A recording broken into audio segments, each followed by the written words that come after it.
Les amis, bonjour, j'espère que vous allez bien. Bienvenue dans cette nouvelle vidéo très intéressante et vraiment très différente de ce qu'on a l'habitude de faire sur la chaîne YouTube.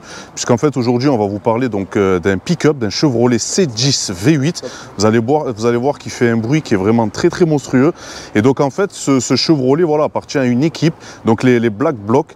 Donc ils sont situés sur Nîmes, c'est une équipe qui roule en moto et donc voilà, donc il y a le propriétaire du pick-up qui est là et toute leur famille qui sont réunies et donc ils vont nous expliquer également qui ils sont puisque c'est quand même très intéressant. Moi qui aime bien tout ce qui est un petit peu américain, les États-Unis, tout ça, ben c'est toujours très intéressant de savoir qui ils sont, leur mode de vie et puis on vous présentera aussi donc ce magnifique Chevrolet. Et les amis, comme d'habitude, si vous n'êtes pas abonné à la chaîne, n'hésitez pas à le faire, c'est gratuit, ça ne vous coûte rien. Moi, ça me donne toujours le peps, vous allez vous chercher voilà, des petites pépites comme ça, des tournages qui sortent voilà, du lot, de plusieurs présentations qui sortent un petit peu voilà, du lot et qui ne sont pas très communes. Mon frérot, salut. Salut. Voilà, salutations aussi à toute l'équipe qui est ici. Bon, nous déjà, on s'est déjà vu dans le cadre où on discutait un petit peu de BMW, voilà, de choses un petit peu communes. Ouais. Sauf que là, aujourd'hui, on n'est pas dans le commun. Ouais, on n'est pas dans le commun. Nous, on a un club de moto 1%. Donc, le principe, c'est de kiffer notre façon de vivre et de le faire en groupe. Et voilà, et personne ne nous emmerde, on fait un peu ce qu'on veut. Et puis, d'accord. Voilà comment ça se passe. Donc quand vous vous déplacez, en fait, donc voilà, vous êtes toujours, on est toujours en groupe, ensemble, jamais solo. Quasiment jamais. D'accord. Et en fait, votre mode de vie, en fait, c'est quoi exactement? Il consiste à rouler, à faire des road trips et des choses comme ça? Ouais, bah ça tourne vraiment autour de la mécanique, des véhicules américains, de toute façon, que de la Harley, et puis des bagnoles ou des pick-up américains. D'accord. Voilà. Et après, le truc, c'est, on se voit tout le temps, on roule beaucoup, on roule énormément, et puis voilà, c'est un mode de vie. D'accord, ok. C'est un mode de vie qui est un petit peu inspiré des États-Unis principalement ou Ouais, à l'origine, ouais, bien sûr. Bien sûr, à l'origine, ça vient des États-Unis. Après, ça a été importé il y a quelques années en Europe et en France. Et puis voilà. D'accord, ok. Et quand vous sortez un petit peu dans le coin, vous sortez même la nuit, je dirais, il n'y a pas de... Vous sortez tout le temps, quoi, il n'y a pas d'heure particulière? Non, c'est notre vie de tous les jours. Ok. C'est notre vie de tous les jours, on se déguise pas le week-end. Voilà, exactement, voilà, c'est un petit peu ce que je voulais te demander. Tous les jours, et puis voilà, et puis on a un fonctionnement 1%, donc on fait à notre rythme comme on a envie de faire. D'accord, ok, très bien. Et après, donc vous avez un nom particulier, donc les Black Blocs, c'est ça? Black Bloc, ouais. Ok, d'accord. C'est qui a choisi ce groupe, enfin ce nom exactement? Bah, les Black Blocs, à l'origine, ça vient de Julien Terzi, qui a quelques années, il y a une dizaine d'années. Ça avait disparu, ça a réapparu, on est un certain nombre de chapitres. Donc en fait, Black Bloc, il y a plusieurs chapitres Black Bloc en France. D'accord. Et puis voilà, on est, de toute façon, que ce soit notre chapitre ou avec d'autres chapitres, le principe c'est la fraternité et puis être là pour l'autre et qui fait tous le même délire. D'accord, ok, tout à fait. Après, sans indiscrétion, pour rentrer par exemple dans une communauté comme la vôtre, il y a des critères particuliers à respecter Ouais, on va dire qu'on a une période d'essai parce que nous, de base, je pense qu'on est tous des mecs qui sont assez peut-être indépendants de base et qui sont des personnes qui peut-être ont toujours su se démerder seuls. Ouais, c'est vrai. Mais après, une fois que tu trouves une équipe avec des mecs qui fonctionnent comme toi, c'est là que tu peux aller plus loin, on va dire. D'accord. Et que tu peux te permettre plus de choses dans la vie de tous les jours. D'accord. Et pour ça, la confiance, voilà. ça se gagne. Donc il y a plusieurs étapes, il y a une certaine durée pour chaque étape.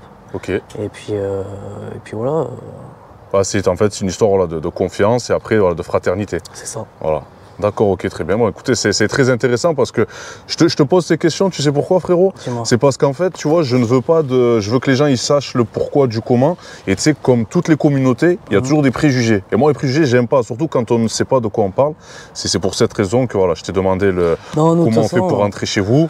De toute façon, nous, il n'y a pas à craindre quoi que ce soit, tant que tu nous respectes, on te respecte. Exactement. La base. Ouais, c'est ça. Le B.A.B.A. Ben écoute, en tout cas, voilà, c'est vrai que vous êtes une très belle équipe. Moi, je sais que ça me change du quotidien, tu vois. Ouais. Et franchement, là, j'avoue que on est plongé pratiquement aux États-Unis, en fait. Ouais, c'est ça. Hein? Ouais, d'accord, bah écoute. Ouais, c'en est franche. D'accord, ok, très bien. Ben écoute, en tout cas, hâte de découvrir le véhicule là, de la team. Et puis voilà, en tout cas, merci pour ces explications. Pas de soucis. Nous, on est donc chaque chapitre a un club, un local. Ouais. Et donc nous, on est implanté à Nîmes, derrière Nîmes Caravane. Ok. Donc voilà, c'est ouvert au public. C'est toujours pareil, on est accueillant. D'accord. Tant qu'il y a de respect. Il y a quoi exactement là-bas? C'est votre base Ouais, c'est notre maison. D'accord, ok, très bien. C'est notre maison, les gens peuvent venir, si ils veulent boire un coup, on boit un coup. D'accord, ok, très bien. C'est cool, on est ouvert et puis... Bah, écoute, bon à savoir, ben, on passera un jour faire une petite story. Carrément, bien sûr.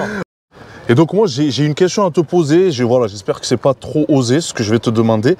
La première fois, moi, que j'ai entendu parler de Black Bloc, ben voilà, tu sais, c'est quand tu regardes la télé, ben, les mecs qui ont foutu un petit peu le darois dans un match de foot.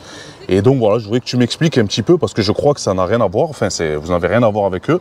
Ben voilà, si tu peux m'expliquer un petit peu les différences. Non, nous, on est complètement dissociés de ça, de ce mouvement-là. Ça a la même consonance, ça a les mêmes types d'écriture, c'est Black Bloc quand même, ça se dit Black Bloc. Oui, ça se prononce pareil, ouais. Non, d'accord, ok, voilà, ça n'a rien à voir. Non. Okay. Nous, on est un club de moto.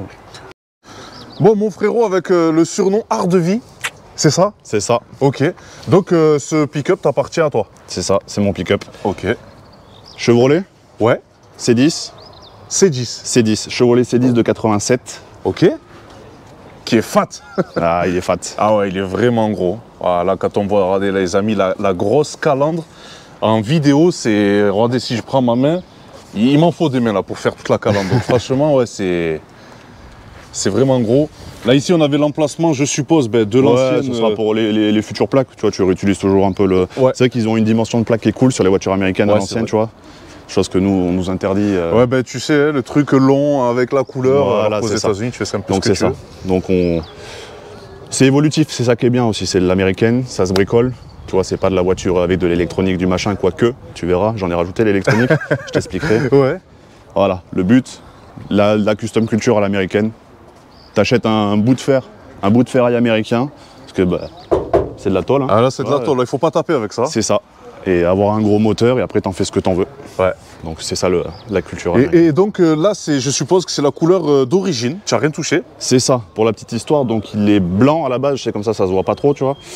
Donc il est blanc parce que c'est un véhicule de la poste américaine, US Postal. D'accord. En gros, leur couleur à eux, alors je sais même pas si c'est toujours le cas, je n'ai pas vérifié, tu vois, donc c'est blanc et bleu pétrole avec l'intérieur. Ouais. À l'origine, on avait des bandes réfléchissantes avec leur logo sur chaque porte. D'accord. Ah, celui-ci là. Voilà, c'est ça. D'accord. Okay. Un peu comme notre poste à nous, tu vois, mais ouais. En mieux. Quand même. En mieux, en plus big, c'est façon ça, américaine. C'est ça, c'est exactement ça. Import Californie. Ok.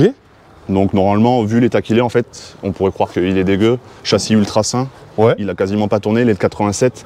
Il a 63 000 miles. Et non, il a rien. Il a rien. Le moteur est d'origine matching number. Mince. Donc c'est une pépite ce truc. Sacrée histoire. Hyper sain. Ouais. Ah ouais. Cool. Donc de 87, moi je suis de 88, j'ai 34 ans, donc il a 35 ans. C'est ça. Ok. C'est ça. C'est vraiment impressionnant. Et il y a des petits vestiges un peu qu'on retrouve tu sais, de toute cette histoire-là. On est aux États-Unis, tu sais, il y a beaucoup de Mexicains, tu vois, des mecs comme ça un peu, comme tu peux voir, on a une plaque là-bas entre les deux pare-soleil. Donc la plaque, tu vois, les numéros, genre, tu sais, un véhicule de fonction, quoi. Ouais, tout à fait. Et après, je sais pas si tu les verras à la caméra, on a des petits mots au plafond. Los. Ah oui, d'accord. Je ne le dirai pas. Celui-là, on ne le dira pas, celui-là. Un petit chiffre. Ah oui, d'accord, ok. Il y a une adresse. Ça, c'était peut-être le livreur, je sais pas, il a écrit l'adresse, il y a quelque chose là. C'est ça, carrément. D'accord. Après là, ouais, pour charger, on peut en mettre des colis là. C'est ça, ouais, normalement ils sont donnés, tu vois, ils s'appellent, c'est half tonne, donc une demi-tonne, c'est donné pour charger 500 kg. D'accord. Donc bien sûr, tu peux en mettre bien plus. Oui. En tout cas, ouais, c'est vrai que c'est gros. Et vous, dans votre petite équipe, il vous sert ce pick-up des fois à charger des choses? Ouais, carrément. Bah, déjà, aller chercher les frangins ou moi, qui suis le plus souvent en panne. D'accord. Ou qui fait des tournois avec ma moto, par exemple. Ok. Ça peut servir. Puis après, je suis à côté de ça, on fait aussi un peu de motocross. En fait, on fait un peu de tout. D'accord. Du coup, ça permet de... Tu charges facilement, tu sangles et tu peux aller rouler. Ouais, j'avoue que là, c'est vraiment un multi-usage là. C'est ça. D'accord, ok. Après, niveau hauteur, c'est du stock? Non, c'est le seul truc esthétique pour l'instant que j'ai changé, rabaissé de environ 5 pouces. D'accord. Donc c'est relativement simple, hein, donc c'est un vieux système de lames à l'arrière, tu passes le pont au-dessus des lames. Et à l'avant, tu raccourcis, tu mets des ressorts plus courts. D'accord, ok. Basta. Ok. Et un pneumatique, c'est de quelle taille? Comme ça, c'est du 15 d'origine. Ah, du 15, ok. Ouais, c'est tout petit, tu vois. Ouais. C'est ce qu'ils mettent d'origine. D'accord. Bon, après, il y a les projets, normalement, des idées, j'en ai plein, tu vois, mais ce serait au moins je pense, du 18, quelque chose comme ça. D'accord, ouais. De toute façon, surtout sur une américaine, il y a toujours de... Et puis, comme tu peux voir, tu as de quoi remplir. T'as de la place dans les passages de roue. Oui, là, avant que tu touches... D'accord. Ok. Et là, ce petit rajout à l'arrière, c'est d'origine? Ça, je pense qu'ils ont dû le rajouter quand en fait, il a été fait pour la fonction publique, pour la poste. Tu vois, parce que du coup, ça sert de protection et puis en même temps, voilà quoi. Là, j'avoue que si le gars, il est un peu mal garé... Ah, mais là, tu sais, je suis champion pour me garer sur les parkings de supermarchés. Si tu vois des panneaux qui sont comme ça, c'est souvent moi. D'accord. Ok, très bien. Bah écoute, en tout cas... Moi, j'aime bien toujours les véhicules comme ça, quand ils sont chargés, tu vois, un petit peu d'histoire. Ouais, carrément. Et après, moi, c'est mon délire à la base, le rat. Donc, tu vois, avoir vraiment des choses qui ont du vécu, qui est là, une pierre de coups, tu vois. En plus, le truc, il a une vraie histoire. Et donc, le but, c'est de le laisser comme ça. Le laisser encore un petit peu rouillé, parce qu'il faut qu'il soit un peu plus homogène à mon goût. Ouais. Et après, tu vernis, ça bougera plus jamais, quoi. Ouais, c'est clair. Ouais. C'est clair. Donc, les amis, l'intérieur de ce magnifique pick-up, tu vois, qui est resté comme à l'origine. C'est vraiment incroyable. Mais là, qu'est-ce que tu peux me dire donc, sur le véhicule? Comme l'extérieur, donc la même histoire, hein, forcément. S'ils étaient postés dehors, ils sont postés dedans. Exactement. Donc voilà, dans son jus, strictement dans son jus, tu vois, banquette 3 places. Parce que c'est du 3 places. D'accord. Donc il est déchiré que du... Trois Américains là qui rentrent. Ah ouais, et puis tu verras quand tu vas t'asseoir tout à l'heure, c'est vraiment le canapé, quoi. Ah ouais. C'est confort, t'as la place et tout. Tu vois, après, l'intérieur, c'est le traditionnel, tu vois, parce que tu retrouvais le même design dans à peu près toutes les voitures de la même époque, tu sais, GMC, Chevrolet, machin. Ouais. Ils réutilisaient les mêmes pièces, juste avec 2-3 différences. Donc après, full d'origine, tu vois, et puis il reste toujours des petits vestiges, tu vois. Encore une fois, pour la sécurité, ils rajoutaient des trucs. Tu vois, de regarder donc à l'arrière. Ouais, le before backing, c'est ça à peu près ça. Le regarder avant de reculer. Ouais, le tableau de bord. Ouais, qui a bien vécu en Californie au soleil. Eh oui, avec les températures. Ouais, c'est ça, c'est toujours. Et autoradio stock. Autoradio stock. Alors ouais, en général, c'est autoradio de série dans les voitures. Ouais. Ils sont malins, mais par contre, il fallait que tu payes pour avoir les haut-parleurs. D'accord, ok. Donc, on sifflotera si tu veux qu'on ait un peu de musique. Sacré truc. Et là, je vois qu'il y a aussi donc la console. Ouais, console, chauffage, t'as chauffage, même climatisation. Clim. Que j'ai débranché. D'accord. Parce que bon, elle était un peu obsolète et puis elle fuyait. Donc, d'accord. Et puis c'est pas l'esprit. Oui, tu verras, c'est pas l'esprit du truc de pas avoir chaud l'été. Oui, justement, en général, même on le voit aux États-Unis, les gars, quand ils ont ça, coude dehors, même s'il fait 40 degrés. Si c'est pas l'Amérique, ça y ressemble en tout cas. Exactement. Ok, très bien. Donc ça, c'est le levier de vitesse. C'est ça. Ouais, donc traditionnel, le shifter au volant. Ouais. Donc shifter au volant, et puis après, rien de mieux. Truc où tu as des commandes, des trucs que nous on connaît pas, genre des 3 en 1, donc tu as tes phares qui sont sur un seul commodo, je sais pas si tu vas voir, tu vois. Et en plus, tu peux régler le rétroéclairage de tes compteurs sur la même molette. D'accord, ok. C'est des trucs hyper ingénieux que les mecs ils font ça depuis 80 ans déjà. Tu vois. Ouais, c'est ouf. Ou toi, dans une voiture moderne de 2020, il te faut 3 boutons pour faire un seul truc. Mais bon. Ça, c'est un petit peu à l'image du pays, ça. C'est ça. Eh ben écoute, regardez les amis, j'insiste encore un petit peu sur les fonds de compteurs, sur les compteurs. Voilà, là on est à l'ancienne. Et comme tu pourras voir, le seul truc qui n'est pas d'origine et qui n'est pas de 87, on a un petit écran ici, là. C'est quoi? Et ça, je vais t'expliquer après, tu verras. C'est pour le... J'ai monté un système d'injection. Je te montrerai quand on ouvrira le capteur. D'accord. Parce que du coup, le pick-up roule 100% éthanol. D'accord, alors ça c'est une... ok, très bien. On aime bien faire n'importe quoi avec nos voitures, mais on n'est pas suicidaire financièrement parlant, tu vois. Oui, parce que là, à mon avis, ça doit être pas un gouffre, mais pas loin. Là, full éthanol, en roulant comme je roule, tu verras tout à l'heure. Et je fais pas des simagrées, hein, c'est comme ça que je roule. Je fais au minimum 30 litres au 100. Oh, ah ouais. Donc je te laisse faire le calcul. Ouais, ah oui, il vaut mieux. Même au 95-10, hein, on est d'accord. Il vaut mieux rouler donc à l'éthanol. Ouais, il vaut mieux, ouais. Allez, très bien, on passe sur la partie moteur. Donc les amis, la partie mécanique, là vous voyez, déjà rien que la largeur du capot. Et donc voilà, l'engin. Qu'est-ce que tu peux me dire dessus? Alors 4 cylindres, 1 litre EcoBoost. Non, bien sûr que non, hein, forcément. 87, le standard, le 350 cubic inch, donc 5 litres 7, V8, forcément. C'était le 87, c'était le tout premier système d'injection monopoint mécanique, enfin pseudo-mécanique. Donc tu vois, tu as même encore l'autocollant d'origine. En gros, techniquement, il était d'injection d'origine, tu vois. D'accord. Donc pour rebondir directement là-dessus, ce que j'ai fait, ça, voilà. On peut l'enlever facilement parce que ça choque tout le monde. Ouais, t'as pas de vis, il peut dégager. Il y a une telle aspiration quand le moteur il est en marche que jamais de la vie il sortira, tu vois. Ok. Donc on est passé sur, ça ressemble à un carburateur américain, tu vois, quad-core standard, sauf que du coup c'est une injection. D'accord. C'est un système d'injection. Ce qui me permet, avec l'éthanol, de pouvoir le contrôler avec le boîtier et pouvoir vraiment mettre les specs, tout ce que j'ai envie en temps réel. D'accord. Ok. Voilà. Ah ouais, ça c'est vraiment ingénieux. Et puis, ouais, niveau économie, là, tu dois bien t'y retrouver. C'est ça, tu vois. Et c'est aussi ce qui fait peur aux gens. En France, moi, ça me fait chier que ça soit pas plus démocratisé que ça, même si ça commence vraiment à être hypé, tu vois, le pick-up. Ça se bricole, tu trouves les pièces hyper facilement. Je sais pas si on peut dire des sites ou quoi sur toi. Ah si, tu peux tout dire. Tu vois, par exemple, il y a un site, c'est Rock Auto. Ok. Et tu peux acheter, mais j'invite les gens à aller voir n'importe quelle voiture. Tu as des millions de pièces, mais vraiment, tu trouves une bougie, ça coûte 2 $, tu vois. Oh, d'accord, ok. Si tu vois ce que je veux dire. Ouais, le mec qui bricole lui-même, il fait tout. Après, si tu connais pas, ouais, il vaut mieux pas. T'emmerdes pas, va avoir des gens spécialisés qui sont faits pour ça, tu vois. D'accord. Mais les mecs, achetez des V8, faites-vous kiffer, vous pouvez tout faire, c'est ça qui est bien. Et au passage, dans la team, là, vous avez quelqu'un qui bricole, qui importe, qui... Ouais, on a un pote. D'accord, ok. Tu vois le petit... avec sa chemise là-bas, carreau. C'est ça. Ok. Le grand beau gosse, là, avec son Apache. Là, ouais. Je pense qu'il y a peut-être l'occasion de présenter, il en a des voitures sympas, lui aussi. Ouais, ok, d'accord, très bien. Ouais. Pas de souci.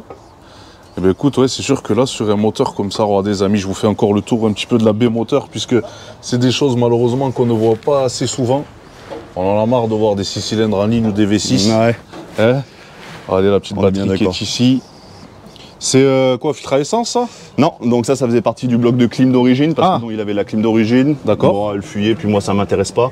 Même tout le bloc va dégager, parce qu'il me faudra de la place. D'accord. Prochainement. Ok. Hein, je sais pas si on spoil les gens ou on spoil pas. Tu peux. Peut-être qu'il y aura une deuxième vidéo. Ok. Vous voyez là, c'est pour montrer à peu près par ici, là. Oh là là là là. Vous savez, vous n'êtes pas habitué en France, parce que bon, vous avez peut-être pas envie, mais un truc qui serait à peu près gros. Genre la sortie d'air, quoi. Un escargot, quoi. La coquille froide, hein, je parle de la sortie, elle serait comme ça. D'accord, ok. Bah alors là, mon pauvre. Appelle-moi de suite. Hein. Ah, le plan, c'est ça, 78 ou 80 mm en sortie. D'accord, ok. Pour histoire de souffler un peu des chevaux là-dedans. Ouais. Donc le V8, on l'a dit, 5 litres 7, ça on l'a dit.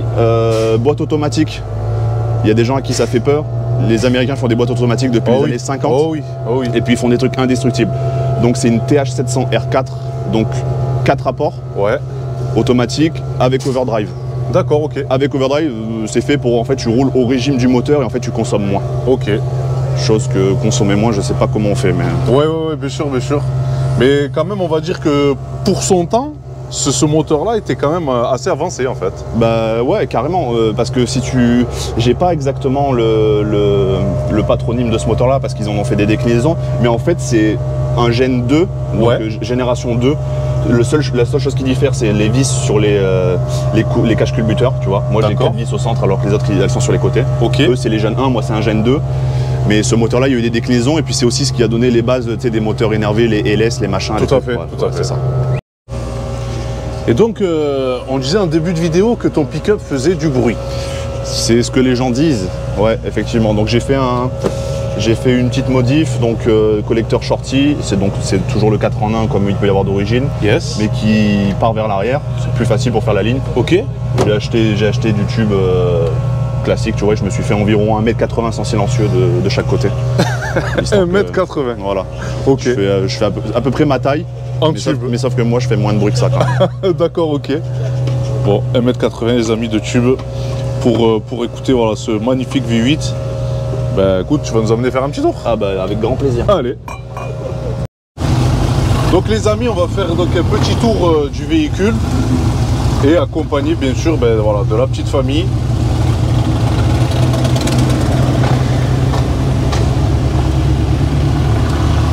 C'est quand même assez impressionnant à voir, hein, je vous cache pas. Puis voilà, de voir que tout le monde a la même façon de penser sur ce groupe-là. Voilà, c'est vrai que c'est bon de découvrir des choses comme ça. c'est des valeurs qui se perdent. Ouais, c'est des valeurs qui se perdent, tout à fait. Je vais reprendre un peu ce que disait mon frangin tout à l'heure. En fait, c'est un mode de vie à part. Ça, si tu veux, le milieu de la moto comme il a été beaucoup démocratisé avec les séries américaines, tu connais, tu vois, les trucs comme ça. C'est ça, ouais, tout à fait. Ça donne une image un peu... c'est une image fausse, il n'y a pas que de la criminalité dans le monde de la moto. Tout à fait, tout à fait. Je dis pas que ça n'existe pas. Bah après, c'est le cinéma aussi, tu vois, c'est ce qu'ils ont essayé de faire. Ouais, bien sûr, bien sûr. Donc, c'est une façon de vivre. Nous, on n'a rien inventé. Hein. Les premiers MC, ils ont été inventés pendant et juste après la Seconde Guerre mondiale, tu vois, années 40. Ça a collé à beaucoup de gens partout dans le monde. Tu vois, la fraternité, la famille. Tout à fait. Et puis les gens, ils vivent en marge. Je dis pas que, tu vois, malheureusement, on vit en marge parce qu'on a un mode de vie qui est comme ça. Mais donc, comme tu as dû l'entendre, on vit ensemble. Ben oui, c'est ce qui est très beau. À notre niveau, c'est quand même dur d'y rentrer parce qu'il faut que le mec qui va être ton frangin, le mec qui va être avec toi au quotidien, tu vois, c'est pas un CDD, tu vois, quand tu fais ça. Ouais, c'est ça, tout à fait. C'est la vie. C'est la vie, donc... à la vie, à la mort. À la vie, à la mort, tu vois, c'est des valeurs que les gens, tu dis ça, ils vont dire, ouais, vas-y, en fait, n'importe qui peut dire ça, de ses amis, de ses machins, ces trucs. C'est vraiment plus profond que ça. J'invite les gens qui sont curieux à vraiment découvrir ce milieu-là, tu vois. Ouais, c'est clair, c'est clair. Après, hein. Non, mais en tout cas, franchement, je te dis, c'est impressionnant. Et après, c'est sûr que c'est des valeurs aujourd'hui, en 2022, qu'on ne retrouve plus, qu'on ne retrouve pas forcément. Mais voilà, quoi, c'est tout à votre honneur, en tout cas, d'être ensemble, de vivre ensemble comme ça, qu'il y ait aussi ce respect, puisque par rapport au grade, chez vous, voilà, quand on est nouveau, et donc voilà, il y a quand même un respect d'une hiérarchie. C'est pas du n'importe quoi. Parce qu'en fait, j'aime bien ce terme, c'est un bordel organisé, si tu veux. C'est ça. On a une liberté qui est telle, on a un cadre, parce que tu connais, hein, pour faire fonctionner des gens ensemble, il faut quand même qu'il y ait un cadre avec des règles.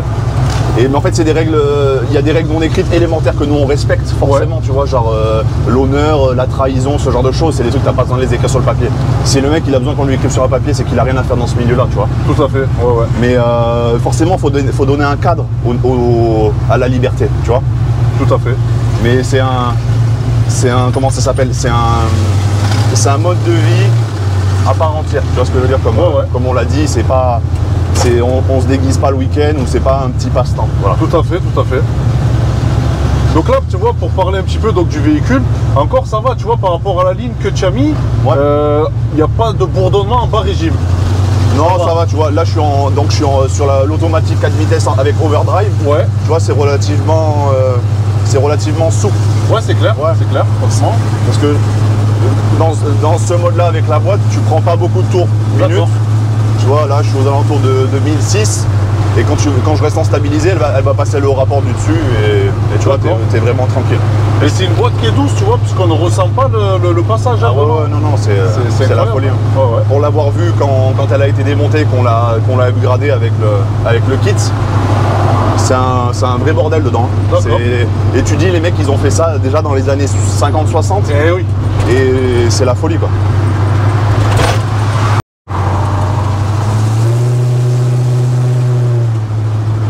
C'est mieux. Ouais.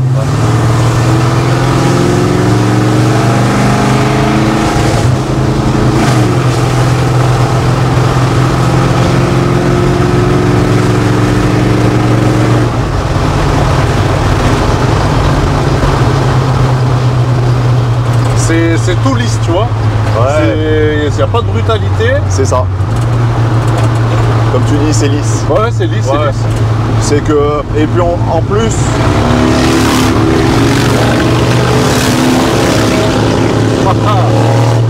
C'est beau, c'est très beau. Ça, c'est encore plus rugueux, tu vois. Ah, ça, c'est beau, ça.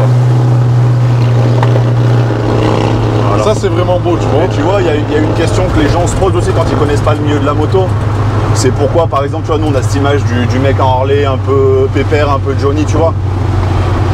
J'invite n'importe qui, j'ai un frangin avec nous, là, qui a fait de la sportive toute sa vie, et tu vois, qui est vraiment fan de vitesse et machin. Ce mec-là, il a dit jamais de ma vie je roulerai en Harley Davidson, tu vois. Et pourtant, en fait, genre, c'est le même principe qu'une voiture comme ça. C'est ressentir des trucs, en fait, tu vois. Genre, t'as des sensations dans beaucoup de voitures, mais là, on parle d'un truc qui est... tu parles... Pour moi, c'est signe un petit peu de liberté, tu vois. C'est ça, c'est ça. Et puis enfin, la mécanique simple, le bruit, la vibration, ce qui te fait ressentir quelque chose sur la route, c'est ça. Ouais, c'est ça, c'est clair. C'est clair. Ni plus ni moins.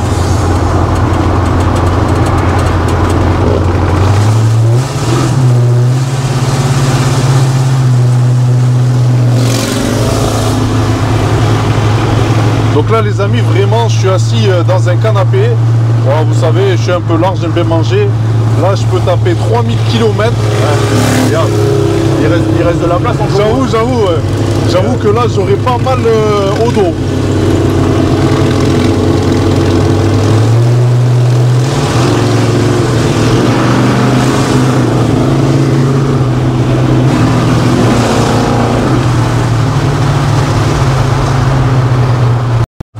Et donc si je dois te parler un petit peu prix, voilà, pour retrouver un pick-up comme ça, ça coûte combien à peu près?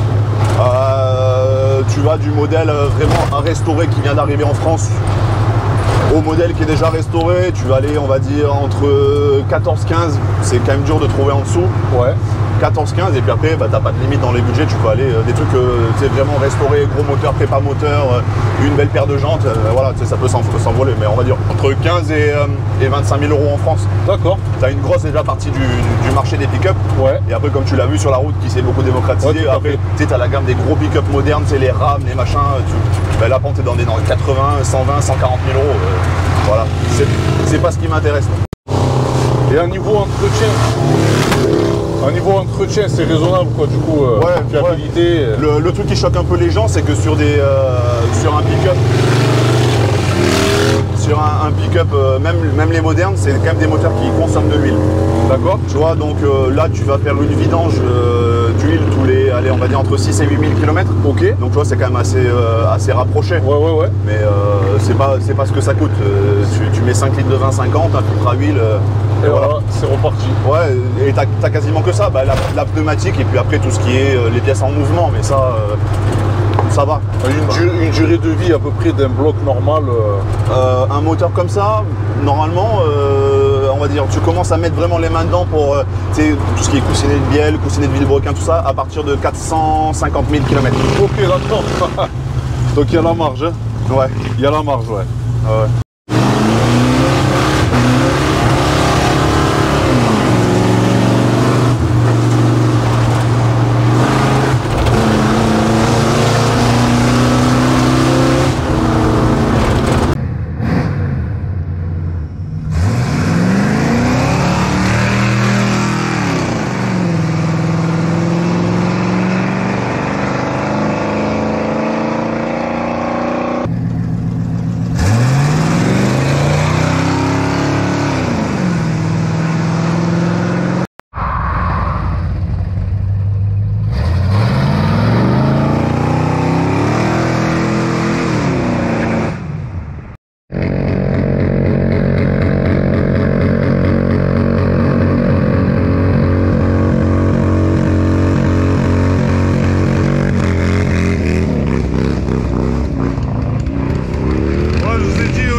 C'est l'ambiance.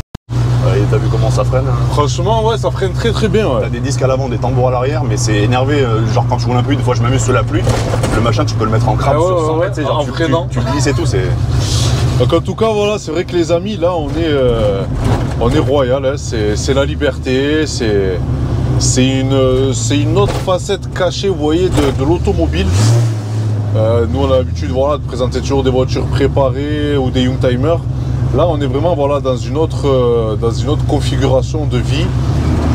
Et franchement, voilà, aujourd'hui, c'est vrai que c'est un plaisir de découvrir le véhicule et aussi cette communauté que l'on ne connaît pas forcément. Donc voilà, avec un bon V8. Et voilà les amis, c'est la fin de cette vidéo, j'espère qu'elle vous aura plu. Donc là voilà, vraiment une vidéo très spéciale aujourd'hui puisque ça change du quotidien. Donc on a découvert voilà, ce pick-up V8, voilà les petites améliorations qui ont été faites dessus. Et donc c'est vrai qu'au final, on se rend compte qu'un pick-up, ça peut être aussi, on peut prendre du plaisir avec un pick-up. Big V8 comme ça, on a de quoi charger, 3 places à l'intérieur, c'est vraiment un délire. Et voilà, moi franchement, c'est vrai que j'ai beaucoup aimé voilà, ce tournage qui change du quotidien. Et puis aussi, on a appris à découvrir voilà, un groupe de personnes. Donc ce groupe de personnes-là, en fait, c'est simplement une famille. Voilà, c'est une famille qui partage donc la passion de la moto, même voilà, aussi des grosses voitures comme ça, des gros pick-up. C'est un certain délire. Mais voilà, aujourd'hui, c'est vrai qu'ils nous ont aidés à comprendre ce délire-là. Et on se rend compte, en fait, voilà, que c'est juste simplement une vraie famille qui respecte certains codes, certaines lois. Voilà, et en tout cas, je peux dire que ça m'a fait vraiment très plaisir de les rencontrer et ça enlève aussi un petit peu voilà, les a priori qu'on peut avoir sur certaines choses ou certaines communautés. Je peux vous dire qu'au final, après les avoir côtoyés, voilà, on est tous les bienvenus, ils acceptent tout le monde, c'est pas ce truc-là voilà, qui est coincé, fermé. Ils sont vraiment en tout cas super gentils et même eux, ça leur fait plaisir un petit peu de nous faire découvrir voilà, leur mode de vie. Et donc, je tenais vraiment voilà, vous remercier. Ouais, il n'y a pas de quoi, merci voilà, à toi. Ça espérant que tu te sois amusé autant que moi. Et bien moi, je me suis vraiment amusé. Et je t'ai dit, je suis quelqu'un de très curieux, tu vois. On vous a souvent vu passer en moto, voilà. Et c'est vrai qu'on se pose toujours des questions, tu vois. C'est qui ces mecs, qu'est-ce qu'ils font Faut pas hésiter à venir parler, tu vois. Du moment qu'il y a du respect, on peut discuter. Ah oui. Non, mais franchement, en tout cas, ça m'a fait plaisir. Et j'espère vraiment qu'on aura l'occasion de se rencontrer sur... voilà, autour d'un verre ou même chez vous pour découvrir un petit peu comment ça avec grand plaisir. Hein et je t'ai dit, une partie 2, c'est... Partie 2 avec ton turbo, ton big escargot. C'est ça, on fera ça et tu verras. Là, on arrivera à le casser pour de bon. Ouais, mais je veux pas que tu le casses quand même, hein. Prends-en soin. Hein. Ça marche. Allez, je vais le faire tenir jusqu'à la prochaine fois. Mais vas-y, écoute, c'est avec plaisir. Avec plaisir. Écoutez les gars, prenez soin tous de vous. Voilà. Faites attention, vous êtes en moto, donc voilà, vous connaissez les risques aussi, mais voilà, soyez prudents sur la route. Et j'espère vous recroiser vraiment très rapidement. Voilà la famille, voilà les amis, prenez soin de vous et on se retrouve bientôt pour de prochaines vidéos. Ciao, ciao!